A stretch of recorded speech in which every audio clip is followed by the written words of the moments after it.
Wito umetolewa kwa Wakenya kupinga mradi wa usambazaji mafuta ghafi wa Afrika Mashariki unaotekelezwa na mataifa ya Uganda na Tanzania, kwani huenda ukawa na maafa kwa taifa, hii ikiwa ni katika siku za usoni.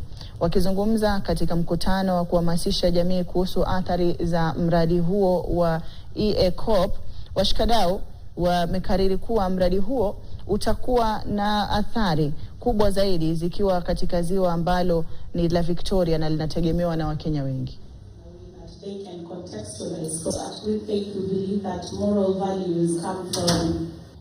Most African countries are using Kenya as an example of a country that is heavily renewable energy consumer because of geothermal.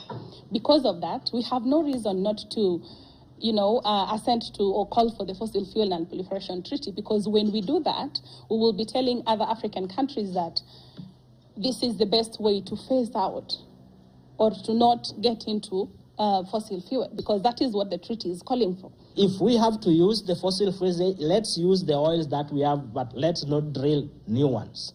And the second pillar is a fair phase out of fossil fuels, that we are not calling for governments that we stop the use of fossil fuels now and today. That cannot work.